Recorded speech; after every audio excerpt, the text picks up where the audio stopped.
I rewatched you guys' video that I watched it a few times that you had sent me that time.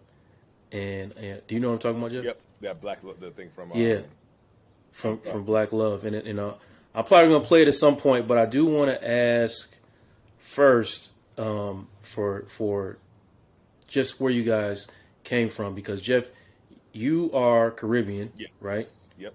And Jennifer, you are from Dallas, Mm-hmm. Yep. So I think Oak Cliff, Yes, so yeah, to be exact. Yes. That's my hood. yeah. to be exact. So I think you But call me first go ahead. generation. I think that's what I am. So both of my parents were born and raised in Jamaica. Moved to the States in the '60s by a series of moves. They ended up going from New York to Michigan to California. I was born and raised in California, but I always say I was raised a Jamaican in Southern California. Everybody around us was Jamaican. All of the values of the household were Jamaican. The dentist was Jamaican. The doctor was Jamaican. So yeah, I'm a Jamaican who grew up, was born and raised in California. When you come up like that, you know, I don't know. What do you call yourself? Do you call yourself Black, African American? Does that even apply? Because That is an ongoing. It's a constant Yeah. debate. Yeah. So, pe- well, actually, I don't. She can say how she feels about it. I always say, I don't like being called African American because to me, it's limiting to me because we are all African American, but you're leaving out a huge part of who I am when you say African American because you leave out the fact that I'm Jamaican American. Now, all Jamaicans are of Afro descent, but that's such a part of who I am. It bothers me. I'd rather people just call me black. Yeah. So I play this game of I introduce myself as black. I use the word black a lot in public settings. I don't. You're hard to find me to say African American because it's for one for me it's a mouthful, but it's a lot for me to say, and I don't identify that way as much as I identify as a Jamaican American, a Jamaican African American, or a Jamaican for that matter. But yeah, that's kind of where I'm at on it. Yeah, okay. I definitely agree with that. So I just kind of want to know for you, kind of almost that same question I had with Jeff from going home to going to school. When you had to go in there, what type of mask were you having to wear? Are you not wearing them at all, or just showing up as Oak Cliff Jennifer at the white private school? Yeah, I think by the time I got to high school, I was very showing up authentically me.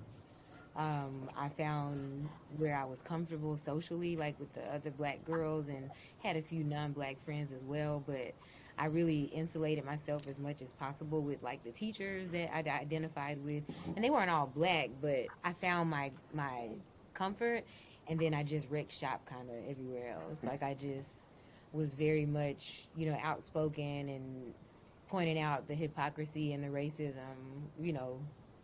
pretty early on once I got there. So yeah, it was, and I used to before I had my own car, like junior year or maybe senior year of high school, I would ride the Boys and Girls Club bus from Oak Cliff, where we were all of the kids that were going to school on the north side, where my high school was. There were like three high schools over there that were recruiting black kids from Oak Cliff.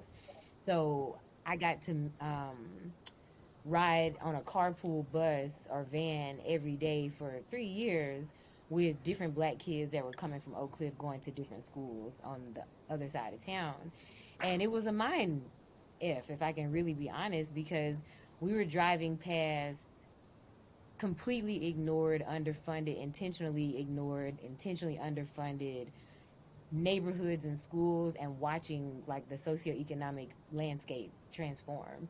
So where like we go in the darkness of the morning and drive from the absolute hood where we were all called home and just watch, these mansions slowly get bigger and bigger and bigger and sprawling estates and, these kids waking up 5 minutes before they got to be at school. We had been up like an hour and a half, 2 hours, eating lunch, eating breakfast in the cafeteria with the boarding students at my high school because we were up so early. It was like you could have ate breakfast, but you were going to be hungry by the time it was breakfast time for the boarding students on campus because you had taken so long to pick up other kids and get to school. So it was a big it informs a lot of what I want for my own children and what I would never want for my children. Like I have gone out of my way to make sure they never have to wake up insanely early to take part in the educational experience because you're tired and it's so young to be tired before the day even starts. So Yeah. Makings of you. yeah, So, like, for real. you going to like the private school, like after being, I know you said your elementary school like kind of nurtured you into going in to the rest of your life and the rest of your school days, but is that what made you specifically want to go to Howard, like to get back like that nurturing feeling? Yeah, it was like, yeah, Howard was a healing choice. Um, I went and visited my number one choice school was Stanford. I always thought California had in high school. I thought California had to be of the states in the union like the most liberal. And by the time I was done in high school, I was over the politics of the South, like completely over the Southern hospitality fakeness, because it masks so much racism, Mm-hmm. so much hostility, and it was like toxic to me. So I applied to Stanford.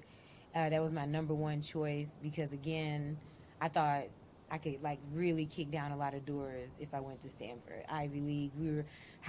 That high school was very much um, pushing Ivy League schools Mm-hmm. because of their funding, their endowment. Like the more kids go to Ivy League All schools, right. better. So they push that.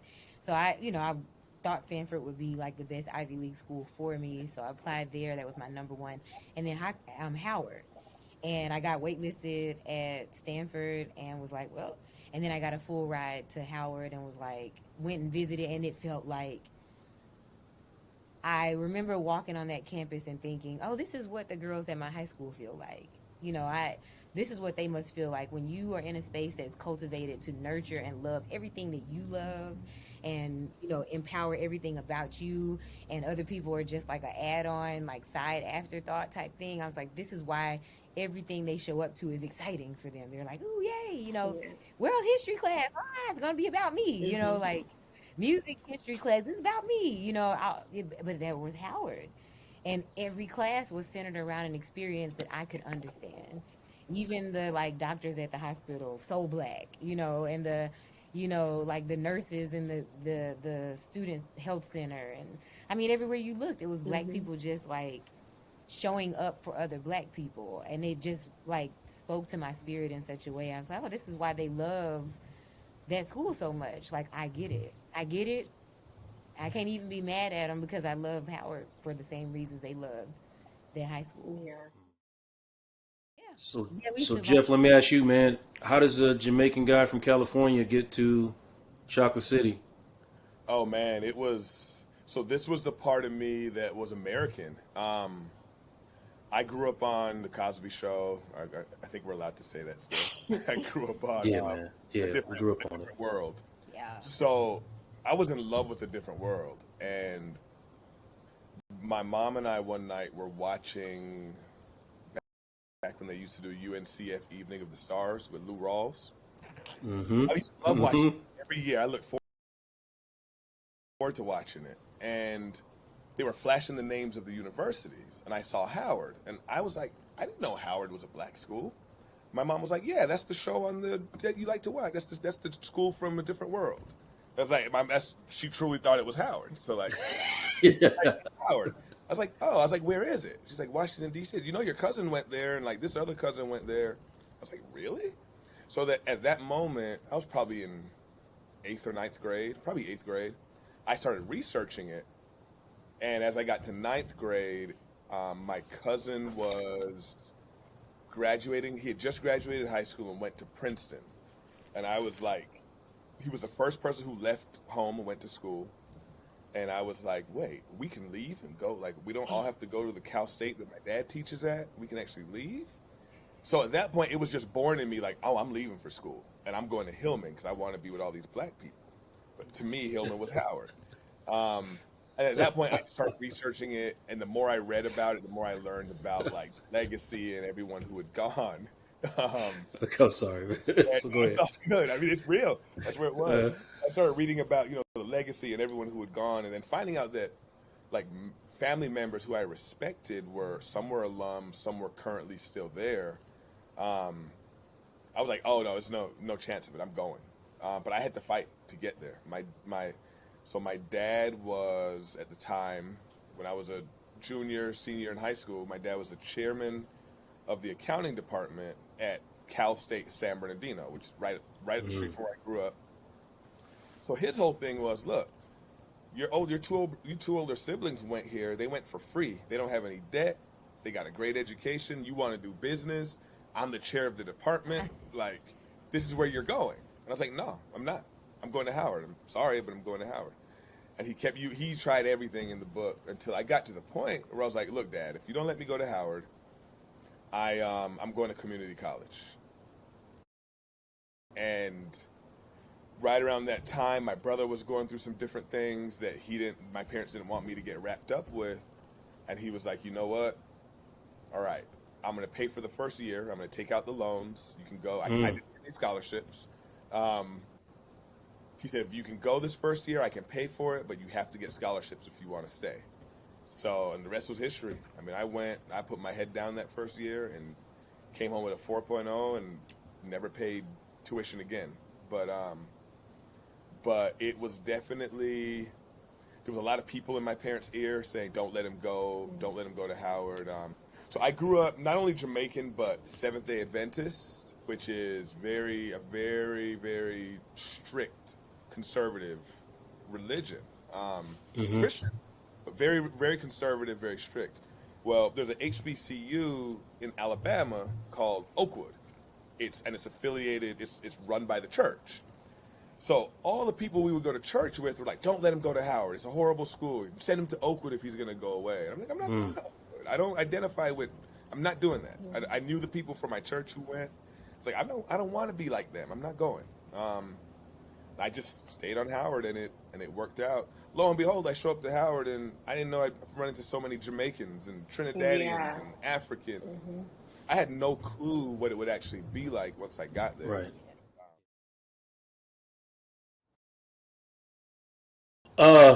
Let me ask you this. As far as, and this might be tough to answer, I don't know. Decisions made in your life, can you rank the decision to go to Howard as far as choices and decisions you've made in your life thus far? I tell people consistently it is one of, if not the best decision I made for my life. I mean, for me, that comes from finding my wife and my career. Like, I always say I think I would have done fine had I gone to a Cal State school. I would have found my way. But the access Howard gave me, I mean, I went straight to Merrill Lynch. I went straight to a super high paying, almost six figures my first year out of undergrad, straight out of Howard, sitting with like Jamie Dimon, CEO of JP Morgan, like literally sitting at the table having lunch with him. Straight out of Howard. Room with Stan O'Neill, the former CEO of Merrill Lynch. I credit all that to the access Howard gave me. No, you? Top decision. I mean, the friendships, again, my wife.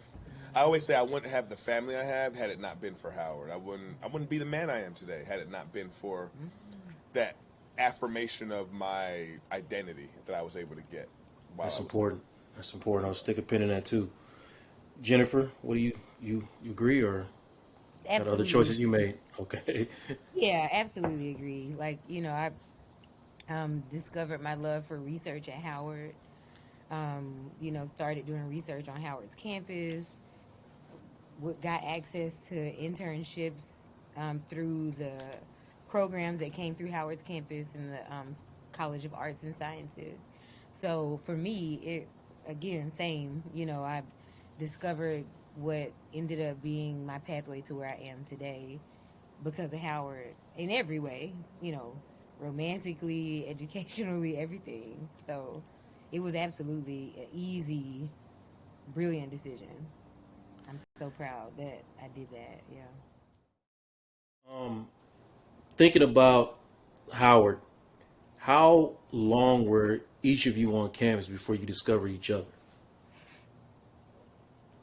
I was a freshman. I was Oh, Jeff went for them young meats. Well, in theory, although we're only a month apart in age, but in yeah, we theory, yes, Oh, okay. month yes, apart in yes. age, but grade. He's So I a year. started Oh, I started kindergarten at 4, so I it's was a okay, young. man. If Jennifer was held back, you don't gotta hide that, man. You held back, Jennifer? You know how Right, it is. right. September Yeah, she held 14th. back. You're So right. Okay. You're right. yeah, so I Okay. was like, you know, older in my class. But yeah, we I was a freshman. We met in like October. End of October, yeah, Dang. Right around freshman year. homecoming. Yeah. It was but we didn't meet But she on had a boyfriend. campus. Oh, I I You did. had a boyfriend at the time. We just met. Yeah, Yes, I've like heard this story. I've heard this story. And you were um. very, very I had persistent. I had a whole year, so we met So, in your school year, and then a few months before we met. Hmm. Um, but okay. I know you'll get to a lot of this, I'm sure. But what was nice is I had that first year. She had her first few months, but that her your full first year, we were really friends. Yeah. We were good friends. We met a few months into your time there, but We didn't start it dating until wasn't the dating. summer after I my mean, it was freshman courting, I year. guess, in my view. No, oh, Yeah, we oh won't my go there. We don't need to God. get into all that. You, When you think back, So, but whatever, we'll get to all that. so I asked that, and Tay, follow me up when I'm done with this question. But Getting to know each I other. asked that to say you were. you had already had a full year of Howard under your belt, and you had had a week or two under your belt. And Yeah. I'm just wondering, because that Howard shaped so much of who you Mm, are, like how much of the like how you came into the relationship, I guess I'm trying to say, mhm. how much of that was shaped by your time spent on that campus. You had just gotten there, but Jeff had been there a year. It was huge, actually. I credit our time not as a couple to our success as a couple because I did have a boyfriend. He was a hot mess, you know, and Where was he? Was he on campus too? he was on campus too. He was, yeah, he was on campus too. Scandalous. Go ahead. He was on. It's a whole, we met off campus. We met on a bus driving to Florida. Yes. So I was, I didn't know anybody really on the bus, and so that's how we became friends because he was like, "Oh, you by yourself? Like, you can kick it with me and my friends, basically." And so I've, had a little friend group because of Jeff being so nice and like welcoming me in, uh, sharing liquor and whatnot. So that It wasn't like that. It wasn't like that. It was genuine. It was genuine.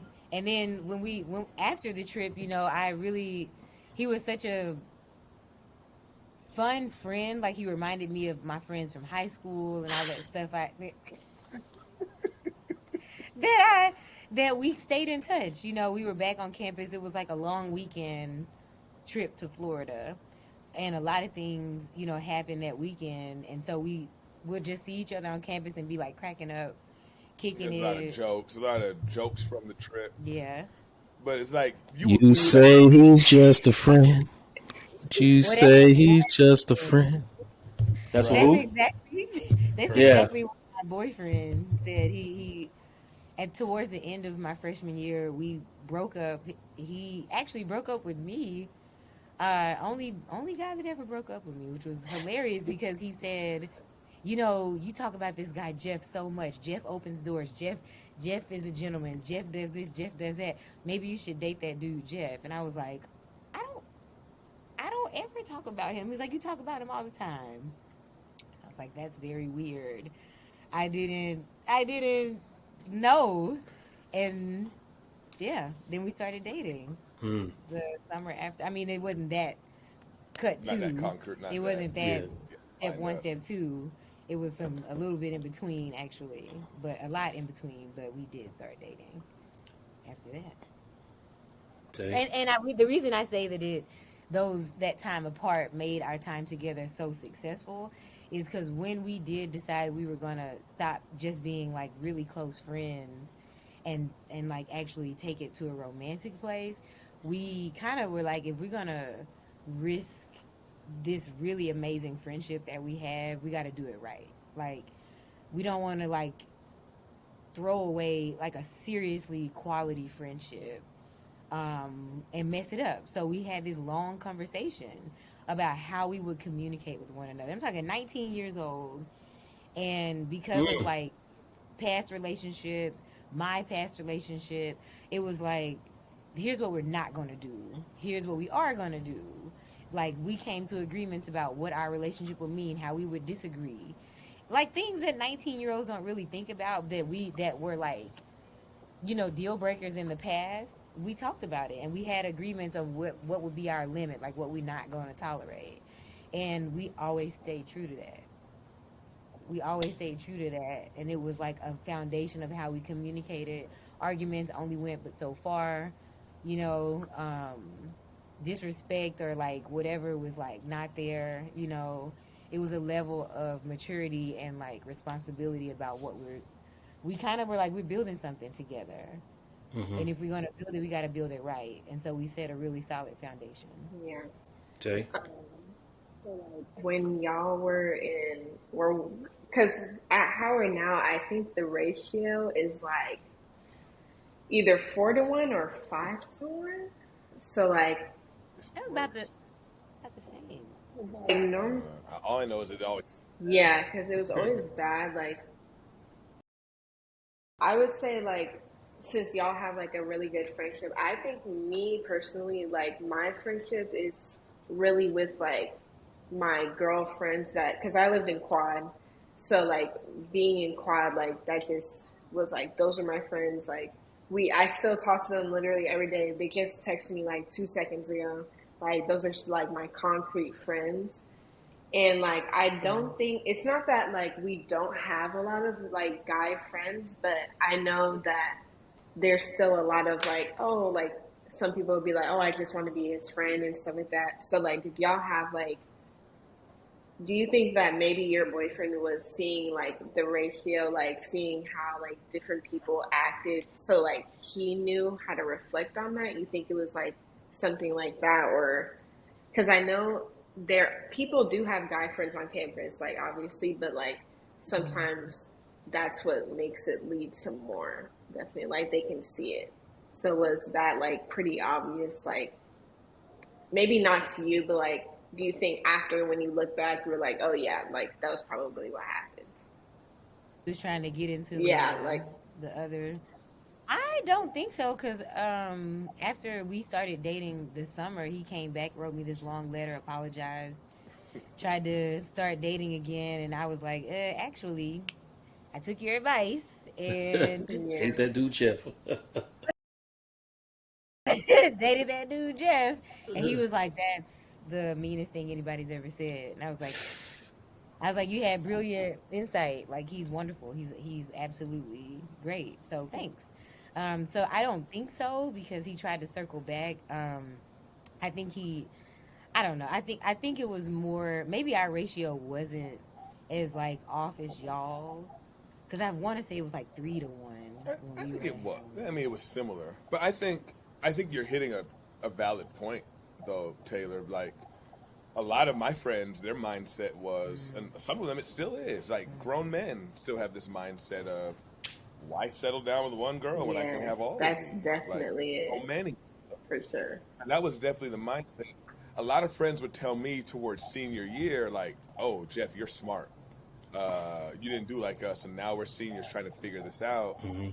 We don't want to leave without having someone to, like, we feel like we're building toward a marriage or something with, but we just kind of hold around our whole time here and didn't really commit to anybody. Um, and those, I think Yeah. of those guys. One's married, the other two are not. Still, one was married, but he had no business getting married when he did. But Yeah. that is definitely a mindset among many of the guys there, and I know it's gotten. I know that dynamic has probably gotten worse, just knowing Yeah. culture, how culture has Yeah. shifted from the value systems we had versus I think where a 19 to 21-year-old Yeah. is now. I don't know where that mindset comes from, No, I really would, honestly. because it's like I What'd you said, say, I would Tay? love to know. Like, I really would, because like it's definitely like if like I think because especially like there's so many girls that like you might not cross paths with. They're like, oh, like if I mess with this one girl from like this separate like she does a whole separate thing, like different major, different this, and then they like mess with another girl. Like there's definitely a lot of ways to keep all the girls that you talk to separate. I feel because like there's no like crossover. Like maybe if they see you like in the calf or something like that with like some of your other friends, like and you're just in the calf at the same time. I feel like there's really not any way to get caught up unless you just did like you just were like not caring or something like that. But I think like definitely there is like I'm not gonna say like I don't completely trust everybody, but I know like for sure like if I'm like maybe like if I talk to somebody, I'm probably not gonna be the only one because like the ratio is so big. There's so many people on campus. Like there's probably like a low chance of running into like other people that they might talk to and stuff like that. I mean, I'm pretty sure that ratio in comparison to the world sounds kind of like you got better chances on those campuses than you do out the streets. At That's least, I mean, because I don't know where that mindset comes from, but I do know that it is sometimes just, I think, passed down and some bit. I don't like to generalize, but there's a lot of toxic masculine traits that especially young black men, pick up. Like I can remember very few things that my father ever said to me. He wasn't really present, but one of the things I remember him saying was that it was 10 to 1, and he's on the lookout because some dude's out there with three of his, because he only got 7. And I remember that, and it took another grown man in my life to be like, you know what the cool thing is? The cool thing is to just have the one woman who provides everything that you need and who is down for you. And like, I had to be told that that is not something that you pick up organically. If you don't see it, like and I don't know. Like I said, Jeff grew up with both his parents there. I didn't grow up like that, so I didn't see that. So, and who knows how many kids on that campus that you're on right now have actually seen it. I'm not making excuses for them, but just to answer your question, where does it come from? But I believe that if a woman's best bet, and this is just from a male perspective, so y'all can check me if you feel like I'm out of pocket. I think a woman's best bet is to continue to show up as her most authentic self. Don't wear mask and alter yourself in order to try to catch and please other men, because then you're just going to attract what you don't want. Because even me, And I think it's yeah, the same thing for men. behind it. From the minute I met her, I knew it was something different. I told my best friend at the time, I said, I'm going to marry her. Like, I'm going to marry Okay, her. that's my question. So you knew from that. Yeah. You're And doing he your was like, thing. whatever. He was like, she doesn't want you. Like, that's Yeah, not going to happen. Blah, blah, blah. And I was like, you'll see. Just watch. But yeah, I wasn't pushing for it at that time because I enjoyed right, what we had, enjoyed the right, friendship. right. But I would do like little things like I knew we would find out accidentally, oh, we have this class, my class lets out when she's coming into this building. So I would make sure I linger a little long to make sure I stay long enough for her to come walking up the Okay, hill. okay, okay. Or I would take a certain route Organized stalking. I'm with it. Exactly. All right. That's why I did this, because I'm like, Yeah. in actuality, like, That's my yeah, question. That's my her, question. knew Basically, how I you knew, felt. you Yeah. saw her, you knew how you felt. You And it just was kind of waiting, because it was like, I'm not gonna okay. go and interrupt this relationship. Like, she would call me and say, "Oh, he's doing this and that." And I'd be like, "Well, give him a chance." Like, like it. Maybe he doesn't mean it that way. I was never like, I'm gonna swoop in here, because to me, and like you're getting to know me well, you're getting Hmm. to know me better. But like, I am. If I say I'm gonna do something, I'm gonna work. I'm gonna find a way to make it happen. That I'm gonna put all the resources I have to it. But I was patient. I wasn't like, I gotta have her. I gotta have her now. I was not saving myself waiting. I was, even then, it was not like on some, I'm getting to know you so that I can date you. It was just, we really enjoyed getting to know each other while we were living our separate lives. No, me knowing I had feelings, there was something real there, but I didn't put it on the forefront. Yeah. A lot of it was, I had a lot of what's the word?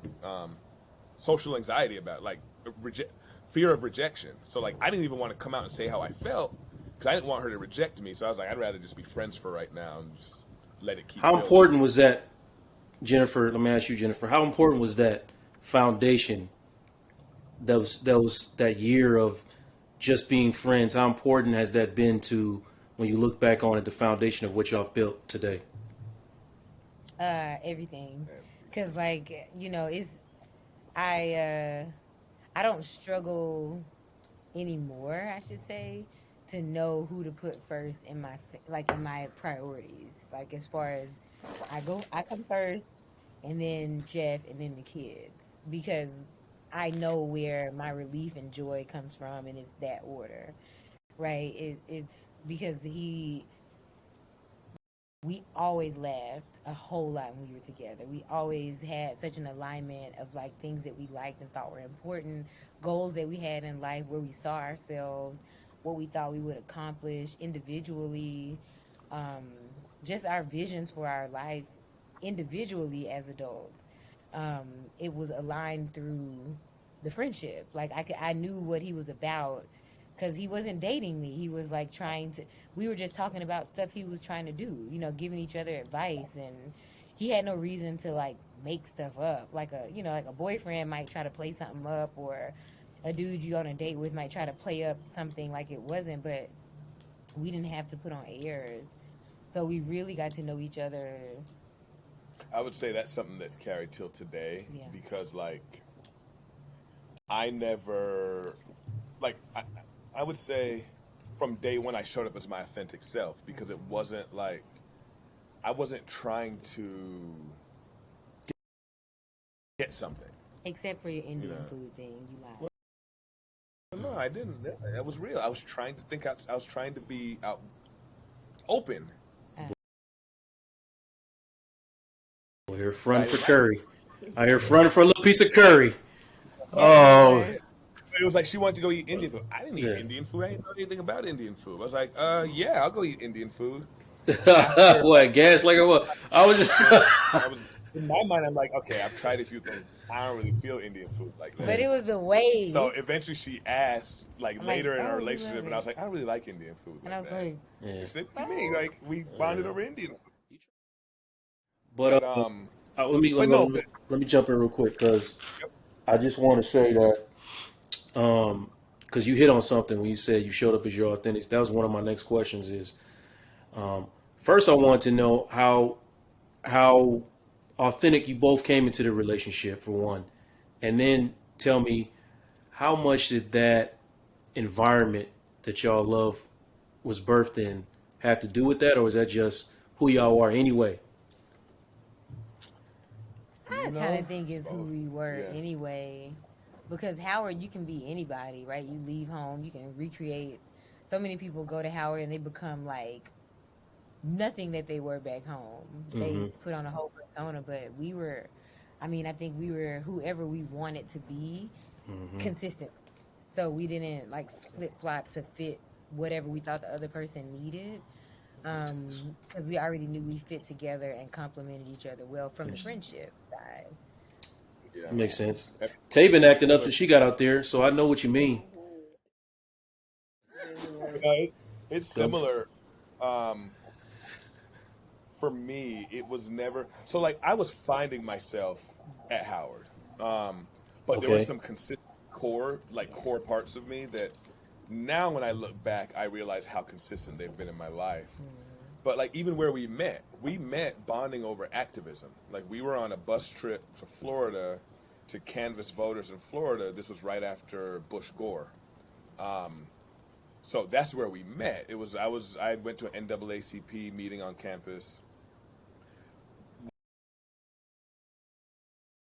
One of those girls I told you was a good friend of mine who we used to kick it hard. She was a president of the NAACP, so she was like, "Hey, you should come on this bus trip. We're hosting it. It's free." Blah blah. I was like, "Hell yeah, I'm going on a free bus trip. Like, yeah, I'm doing it to Florida, Daytona Beach." So it was. So we're out like our first time together. We're out walking around the neighborhood, canvassing, passing out voter education materials, running from dogs. Yeah. You know, oh, So we, it's we yeah. met on common ground. It's just like in Coming to America, and he's like, go to the library. There's good women's there, and yeah, all that. We met volunteering for the black community. okay, In a completely black setting. So So that was always like an underlying core. And even I remember like one of my little strategic things where I wanted to run into. We did a march down to the Supreme Court, slept on the steps of on the sidewalk in front of the Supreme Court overnight. I forgot. I think it was an affirmative action case that was being heard. yeah, And then the next day, I think I left. I had to go to class, so I left, and I had like her blanket and a few things in my backpack. So of course, later that week. I went to study at the library that was near her dorm, so that when I was done studying, I could call her to say, "Hey, I have your blanket. Let me give it back to you." Little things like you got a that. lot of these But little stories, Jeff. I was meaning to tell you, this is about the man, fifth one you done like told. strategy, brother. Strategy. Yeah, Like you was running more game than the coach. strategy. Uh, But being real, man, there's real honesty, vulnerability. I liked her. I liked being around her. I was looking for any excuse I could to go be next to her. So it was more of that, being 100% honest, than it was like game. okay, But I get that was probably my own style of game, but I hear you. it was. it was It genuine. wasn't like It was like predatory. Oh, I hope. if I get to see her, I'm gonna be happy.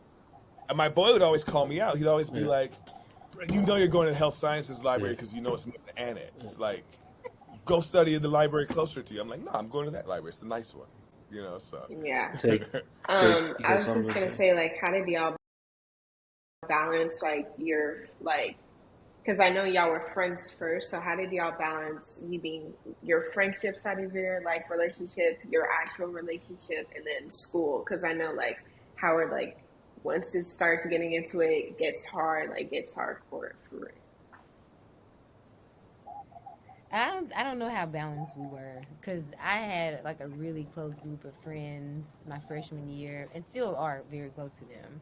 They're my sisters. But once we started dating, we were like Inseparable. inseparable. Like I was in the towers all the time, every day. Grocery shop, I would go right back to the towers, like after class. I mean, literally, we were inseparable to the point where my friends were mad my sophomore year. They were like, "You just forgot about us and you didn't kick us to the curb." I'm like, "I didn't kick you to the curb. It's just like it was hard because we studied together, we laughed together, we played cards together, we did everything together. Like it was a one-stop shop. I mean, it was really hard to not have a whole lot of fun with Jeff. And I think it was, us being young and in love, we were not balanced. We made sure we got our work done, but then we went right back to each other. It was a Yeah, mess. but I would say even with that, the friendship was always at the forefront. Yeah. Because even during all that time, like we kicked it hard. Like we were always friends. It was never too much relationship and not enough friendship because that was like the foundation of who we were. Yeah. So, and then I think one of the things that really helped us was we supported each other well. So she was involved with, I think you were all I know is you were in the student council. I wasn't even in the College of Arts and Sciences, but they knew me in that hall like I was one of them, because I was just always there to help. So she might be putting on an event. I'm running errands around DC, picking up stuff for her and bringing it back. To where I remember one guy, he's like, dude, like, why are you always here? Don't you have other things to do? And I'm like, yeah, but I took care of all that, so I'm here to support. You know, but even I can think of like all-nighters, being up all night working. Like I think I'd already gotten into the honors program by the time I met you. But then once I was in the honors program in the School of Business, the intensity level was insane. So like I was hardcore when it came to studying. I would be up. I didn't care if I had to study all night. I'd study till the sun came up, because to me, there was nothing more important than getting that A, because I always in the back of my mind was, if I don't keep this perfect GPA, I'm not going to have the scholarships and I won't be able to stay. So I always had like, I have to be able to stay, so I have to keep on working. But we fed off of each other with that. She helped me write papers. I was horrible at writing papers. She would help me write papers. She'd read them and be like, this ain't gonna get it. I've had that professor that's not gonna do it. I'd be like, I don't know how to write. Like, I need help. And she would help me with that. So Even we resumes. helped each other It's a in team. so many places. We were Yeah. definitely a And that team. carries till today. I mean, Team from the beginning. Our marriage is we're a team. Like, what was the hardest challenge that y'all had to overcome together? I would say the cultural. Cultural. Ooh, that was my next question. Go ahead with that. Speak on it. Because it affects every part of your life. So, me being Jamaican, Yeah. we didn't talk about anything in my house. Ooh, I never got sex talk. I never talked about my feelings. I never challenged. Like, our kids will say, Dad, what you just said really hurt my feelings. I don't like the way you said it to me. And I have to go be accountable to that. I told my mom I didn't like something, I got slapped. I'll never forget, I told her I have rights, Mom. I remember feeling the hand and getting up off the ground. So, like, for me, if let's say Jennifer's doing something I didn't like, I didn't speak. I never spoke up about it. It would just come out in my actions, like my frustration or whatever. Rather than speaking on and airing it and communicating about the problem, it would just present as Jeff's just being an asshole today, and it's, why are you treating me like this, Jeff? It's like, well, you did this the other day. And she's like, well, why the hell didn't you tell me? I just didn't know how to do that. Till this day, it's a struggle, but I've learned how. So I just. did she neural nature you, man?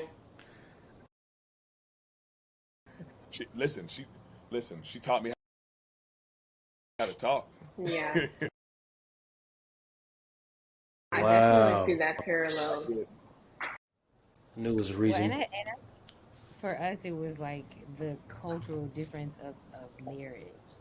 Because I found that in Jeff's family, it was marriage is permanent in a way that the quality is irrelevant. Quality of the marriage is irrelevant. We staying married. Like, you live in England, I'm in Jamaica or America for the So last did you 10 find that years. out through him or through interacting with his family? Both. Okay. Both.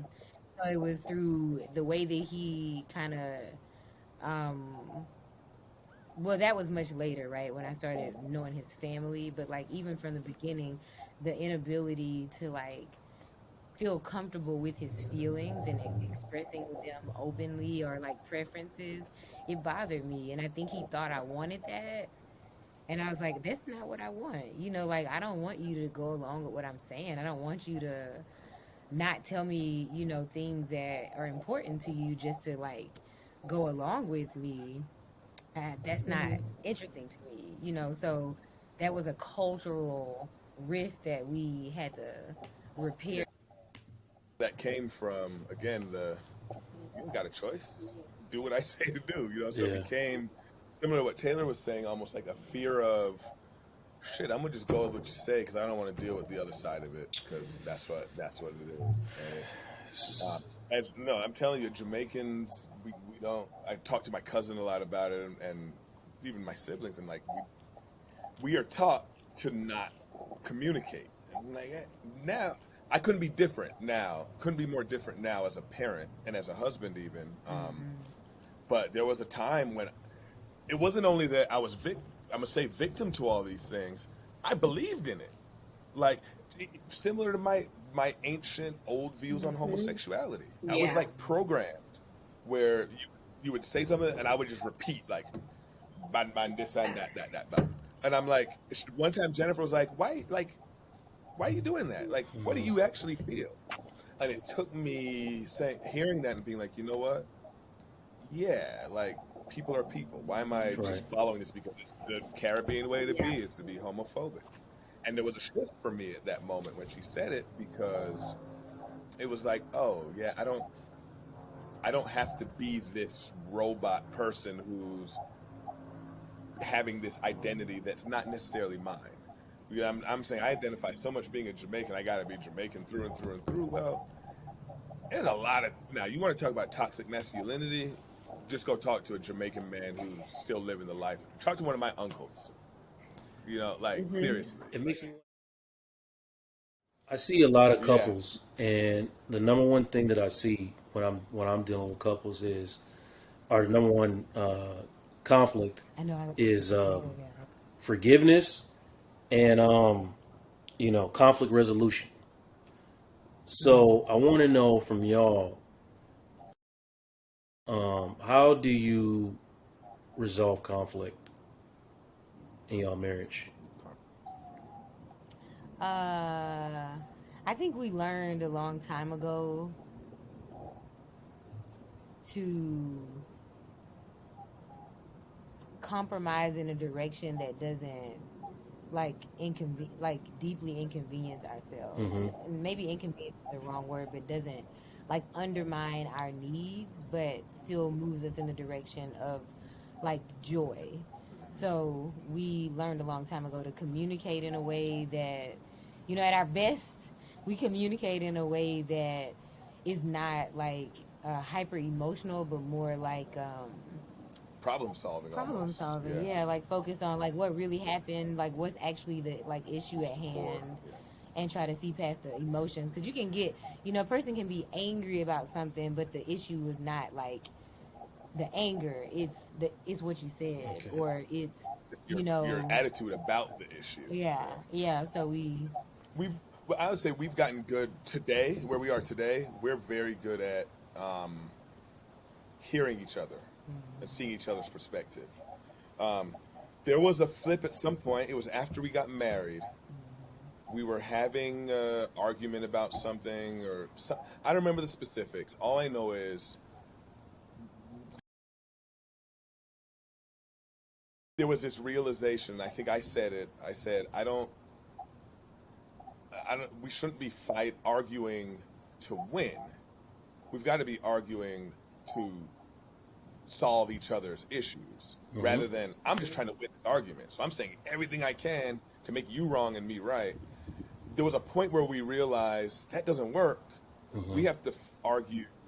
If it's going to get to a level of argument, then it has to be to address each other's issues. So if she's telling me it's hurtful, Jeff, when you do X, Y, Z, then it's no use for me to keep saying, well, I didn't mean it like that. I didn't mean it like that. It's more like, let me hear what you're saying and address that versus what I want, like this message I want to get across. And that's a constant battle for me of like, you have to we had to learn to shut off the defensiveness, like the ego, and then just approach an argument from, all right, what is she really saying to me here? Like, what is hurtful here? And then the biggest part, understanding who we are as individuals. So you talk to me about something, I'm generally gonna like pretty quickly have the conversation of seeing it, hearing it, and but I can't process it quickly. So I'll acknowledge you quickly, but I'll say I need time to process it. But I'll acknowledge, okay, I see where you're coming from, but I just got to process that. Jennifer she goes about it in her own way, where conversation goes one way the first time, and then we walk away from it. When we come back, it's a totally different conversation. I'm like, I feel like I'm dancing around it. All I'm trying to say is we've learned that we each process differently, and we each have different buttons and triggers, and we just do our best to stay away from those while still being true to addressing whatever the actual issue is. I get so like when we get into if we get into a like a disagreement, and I say if because usually we can see something happening like a consistent issue, like maybe he's working long hours or I've been working long hours, so we haven't had quality time together, and so it's starting to play into like little bickering things. We literally are pretty good at being like, you know what the problem is? We ain't spent no time together. Like we haven't, you know, we've been missing out. We just been going, and like this is an unnecessary argument to even have because we both know neither one of us needs this. So we don't even have. We all usually don't even end up like having the rest of that conversation. Let it go. Or we'll even say like, is there more that needs to be said? And then he'll say no, or he'll ask me, is there more that needs to be said? No. All right, that's it. Like that's it. But you know, in the situations where we do like get into it, it's very much like I know your love language. I know that there's an absence here, that there's something that's going on, and let me like really speak directly to that and like what I know that is missing here, and then you tell me if I'm wrong. No, that's absolutely right. I mean, and here's the last part on it. We have to remind each other of it constantly because we're not. First of all, we have acknowledged at some point along this way that we ain't perfect. And like, as much as we try to do right, I'm gonna mess up. She's gonna mess up. We've been blessed that our mess ups are at a level that's manageable. You know, but benefit of the doubt. So when you had said the thing of the bad advice you'd gotten was choose your battles. On the flip side of it, I would say the best advice we ever gotten was, what was a therapist who told us this? I don't remember. Give each other the benefit of the doubt. So I know, like deep down, no matter what she might say to me that hurts my feelings or makes me upset, she doesn't hold like ill will toward me. Teammate. So in my best mindset, I can think, you know what? No matter how it came out, I know she don't mean it like that. As much as it hurts. That's your teammate at the end of the day. That's your teammate. But she's on my team. Yeah. And sometimes she has to remind me. Sometimes I have to remind her. But that core belief is how I think we're able to process through things and actually come out on the other side fine. Because when she tells me, I didn't mean such and such, like, you know, I would never, I can accept it and I can believe it. Versus having to something you said earlier, Taylor, like worrying about there always being an ulterior motive or not really knowing what's really there. I know she ain't got no ulterior motives with me, and I don't have any with her. I'm not trying to manipulate. I'm not trying to tell her something that's not real. If I'm saying I did it for this reason, that's the reason I did it. And it's never like I gotta find you out. Like, yeah, you know, like we're not gonna keep going to like, no, I know you meant to hurt me. Like it's gonna be like, I believe you. It hurt. Even It was if I'm hurtful, still but hurt I by how believe you you. said Yeah. that thing. Like, I believe that you didn't mean it. And for me, my other thing is I hate disappointing Jeff. Like he's legitimately like my most favorite person in the world. So my usual first reaction to him being like, I'm upset, is I'm like defensive because I'm like, I don't want you to be upset with me or disappointed. Like I don't want to disappoint you specifically. And so that's where he was like, oh, I have to come back to it because the whole first conversation, I'm usually just like hurt. I'm sad. I'm disappointed in myself because I didn't want to hurt him or like, you know, like whatever the thing is. But whatever similar the to thing my is. way, like it affects your ability to process, which is why then you come back to it, you're processing it fine. Yeah. And then benefit of the doubt is there and all that. So we have these core things that I think Yeah. carry us. And as I talked about how when I was at Howard, I was my authentic self. As an adult in this stage of my life, I didn't really know what that was, but now I'm learning what it is, and I love it. So, you know, I've looked to Jennifer as a model for a lot of it. There was a point in her life a few years back where she made a conscious decision. I'm going out to go meet people. I'm not just going to rely on who I know. I'm going to be proactive about it. Right. She kept telling me to do it. I was like, I ain't me. I'm not doing that. Right. Hell no. That's not what I do. I even would try to like she- connect him with other Yeah. men. Like, I'm why not don't you doing go that. and call No, so and so everything. or call so and so? But the minute I said, you know what, I have to, because I want XYZ in my life, it changed. And I will tell you that my last point on it, even that in itself takes me all the way back to growing up in this Jamaican household where, because there weren't a lot of Jamaicans around, we didn't, like, the Henrys didn't have a Corley's to go hang out with or Anya Bueles to go hang out with. We hung out with the other Henrys who lived down the street because they were the cousins who were also Jamaican. So my friends were my cousins. My best friend outside of Jennifer is my cousin. You know, we grew up same age, we high school together, college together. She's my best friend outside of Jennifer. But those were my friends, was my family. So I've had to learn how to be vulnerable enough to go out and make friendships where you can choose to not be my friend. Because my cousin, she don't get to choose not to be my friend. So that's a lot for me to learn, and every day, you know, I'm learning to be more comfortable in my learning to be more comfortable outside of my comfort zone. Well, you definitely perfectly, but I do want to know from Jennifer, because like I said, I watch you actively try, and you look sometimes uncomfortable trying to be vulnerable, but you go and do it. So I wonder how important it is for you to get out and do the same, be more vulnerable outside of your marriage. I have this thing. It's been a complication, but also, like, I guess in some ways a gift in growing up with Jeff, which is I feel like I'm constantly being redefined. Like, I get comfortable in a part of who I am, and then something dramatic happens and I'm redefined. If it wasn't from getting married to changing my name to becoming a mom one time, then two times, and then career changes and stuff. So I feel like I'm always being forced into like a vulnerable state, even if I don't choose it. And so it's just about like finding peace and finding my authenticity in the vulnerability, whether it's an optional vulnerability or a forced vulnerability. Because like, you know, becoming a mother, like, you physically become vulnerable to like a whole bunch of people. Like, strangers run up on you and touch your body.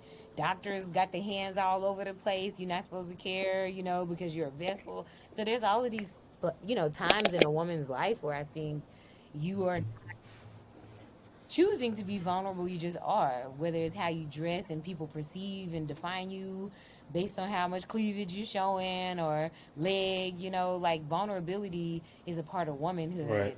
And it's not always a choice. So I have always, like, I mean, my high school experience, extremely vulnerable, not my choice. Like, I didn't want to be that type of vulnerable, but here I am, you know? So I feel like I've just always existed in some level of vulnerability. Some I could opt out of, some I couldn't. And if anything, I feel like the way that my marriage plays into that vulnerability is like stability. Like, I know what I have here. I know who he is. I know who I am with him. Like, even through the shifts and stuff, that has been like a real consistency for me. And like, even, I mean, we're talking grown things, like even finding, like, you know, your body changes over time. We've been together since we were 19. I've known him since I was 19. Everything is different about me since 19. The way I wear my hair, what I even talk about, music I listen to, how I dress, like, everything is different.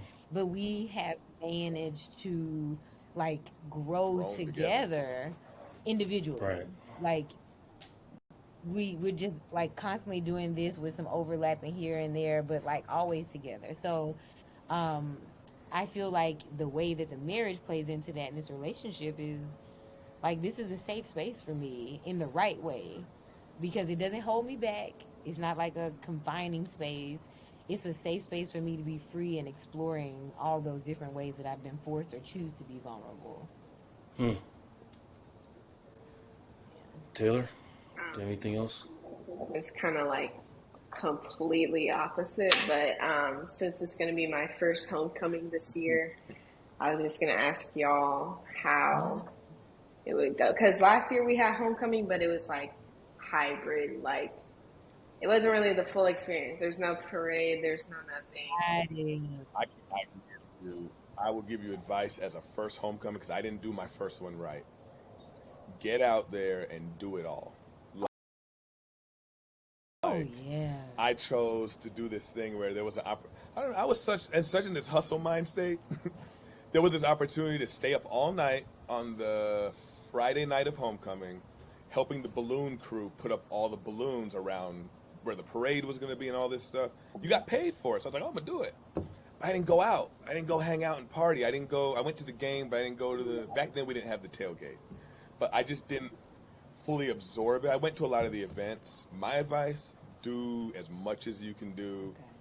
Even if you're not a partying person, get out there and just try and make the best of it because, well, Yeah. for one, you already lost one year. You only get 4 homecomings. You already lost one. Yeah.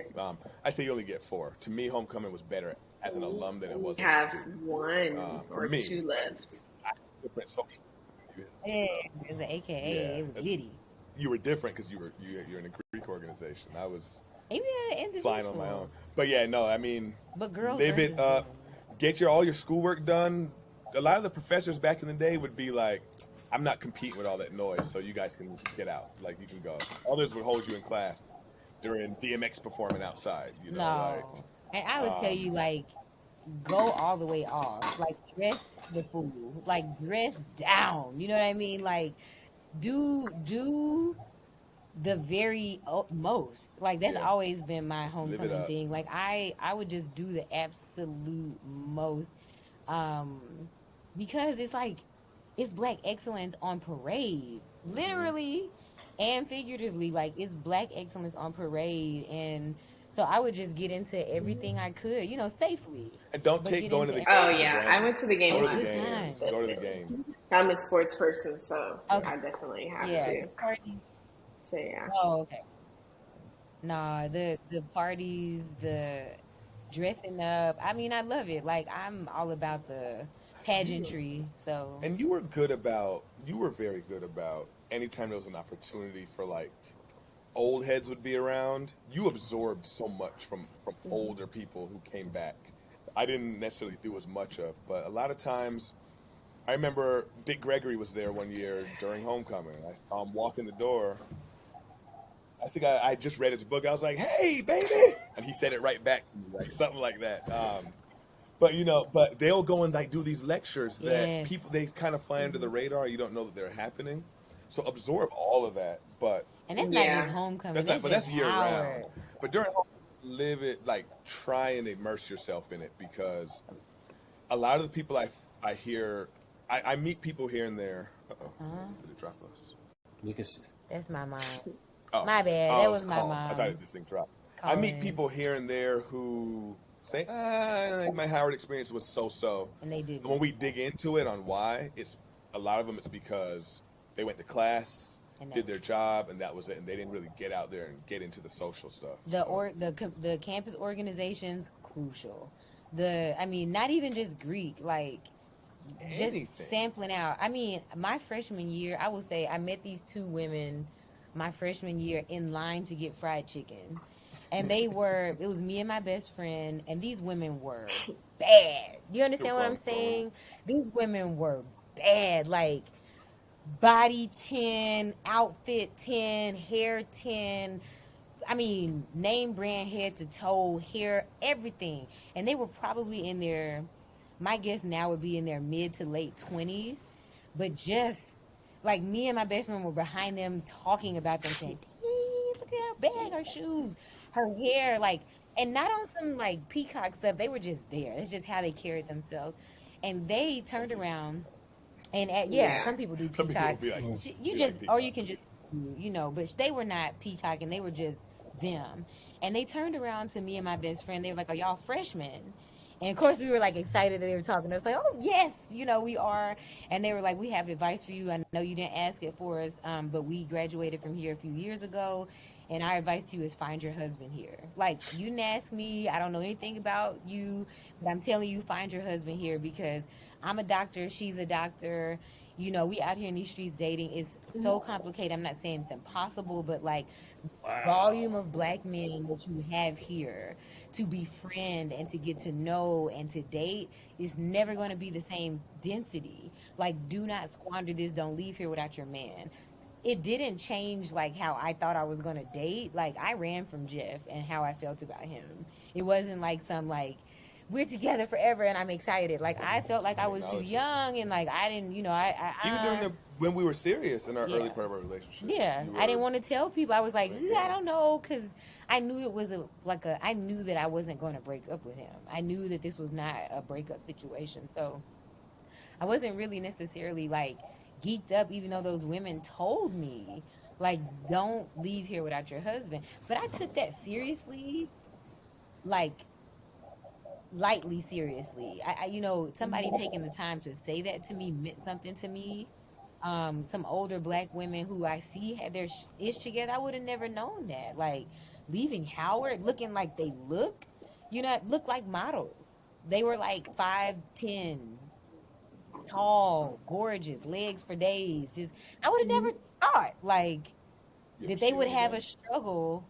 I think that they're pro fights mine, but I didn't Yeah. know that. Then I wasn't an AKA. I was just a Yeah. freshman. But yeah, like, I absolutely valued them taking the time to be a big sister to us and to say that, because they were absolutely right. I have seen like how long it takes my friends and my sister friends to like even gain the trust to like be exclusive with It's a tough man outside. after Howard. It's It's tough. tough outside. It's tough. Taylor, I will give you a small piece of advice based on something you said earlier. You have to figure out where your threshold is, but don't shut these guys down thinking that it's ulterior motives all the time. Because I could have come off as an ulterior motive, but I truly didn't have one. But it could have easily come off that I mean, way. you did have, I but did, it wasn't but it wasn't like bad. sex. It wasn't like I'm trying to hit, trying to do this and move on. It was like I like her, and that's my ulterior motives. I was trying to take it somewhere, but Like, don't stereotype I them. am- Don't stereotype that they all just want draws. Because yeah, honestly, Hey, Jeff. it's like it you may know, not. you have How to, tough would it have been, you think, if you were the female in the Caribbean trying to experience what Howard had to, hard because I know what Caribbean females see growing up. Yeah. So like I was blessed. Right, my mom and dad have only been with my mom. As far as I know, it's only ever been my mom and dad, and they had I wouldn't say their marriage was perfect. What I saw, I thought was perfect, but they had a host of communication and those types of issues. But my dad wasn't a typical Jamaican man who has about three average, who are acknowledged and it's known that, oh, you're my public wife, but I also have these women. So I didn't grow up with it, so that's not who I am, who I was. But I know my cousins. I have a cousin in Jamaica. She lives there now. About 10 years ago, me and my boys went down to Jamaica for a trip, and we were hanging out with her. And I was riding in the car with her, and her boyfriend drives by, and she looks and she goes, "Okay, he better not have another girl in the car." So I'm like, "What do you mean?" And she goes, "Well, he has other women, but I'm the only one he's allowed to be in public with. So as long as that is consistent, I'm good." So I'm like, it ain't like that in the States, right? And she's like, "Yeah, but that's the way it is here, and that's just the way we live." I know that's where you come from, right? Because that's just the way it's toxic as hell in the Caribbean. But But give don't. them a chance because you Yeah. could miss out on you might miss out on an opportunity you don't know is right in front of you, and then that opportunity might just be meeting somebody that becomes a lifelong friend. Yeah. So don't. And I'm And saying, some dudes man, are but really yeah. honest. Like, I remember a dude that I thought I was friends with, and he was like, "Yo, like, you calling me on the phone, I know you're not gonna ever let me hit. I'm not trying to be your friend." And I was like, "Oh, well, I appreciate your honesty. This will be our last time on the phone." Like, you're absolutely right. So some dudes will be honest with you and be like, "No, I'm trying to hit," but honestly, I wouldn't even approach it with that much depth. Like, just get to know More and women put for yourself that. out there. And I also heard you say earlier, you kind of a homebody. You too young. Get You up. too young to be a homebody because you Yeah. ain't even got no home that you own. First of all, you Get You out. too young. Like, Get get out. yourself out of your home. You know what I mean? And go and just explore. Even if you doing stuff by yourself. Like I went on the trip by myself. Is how I met Jeff. You know, I met other people on that trip as well. Like people that I only knew because of going on that trip. So I encourage you take advantage of just have a more like yes mindset about things. Like if an opportunity presents and it pushes you and it's safe, do it. Do it. You're not gonna regret it. You'll, if nothing else, you'll learn something more about yourself. Even if you don't meet more people, you'll meet a better, like a more of yourself. You know, because you did You something find who good. you So are. Really, you do. because you don't have like when you leave, you don't have the same time that you have when you get a job. Your time is demanded of your time requirements are demanded by something else that you can't always say no to. But right now, you have an extremely flexible yes. And Like, you lose the you lose the abundance of black That one. folks being oh around you. yeah, So I would say, looking at the world now, like we hear about Jennifer reads a lot of different social media stuff about people dating. But she'll read it to me. I'm like, it's like that in these it's streets. Like, bad. it's rough.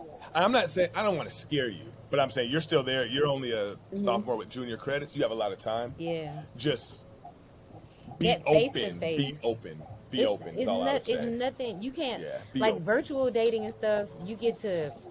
There's only so much you learn about somebody in person on campus. You get to learn who his friends are, who they not, like what clubs he's in. It's intimacy just by observation that you get to learn about people that you will absolutely lose when you get out into the work world and the post Howard world. So take advantage of the intimacy of getting to know somebody like for who they really are. They can only hide so much at Howard because you really when they not thinking Can't you hide. watching, you You watching. can't You can hide. see them easily on the yard at parties. You see what they're about and what they're not about. So use that and don't squander this time because you'll never get these Howard years back. Even if you don't leave there with a partner, you leave there with better versions of yourself that you learn only through putting yourself out there and being vulnerable, bringing it full circle. So, like, be vulnerable, do that, put yourself out there because it's no better time than right now. It's only gonna, it's the greatest time ever to be vulnerable because there's really not a lot of stakes It on really it. is. That's clearly not what I'm thinking.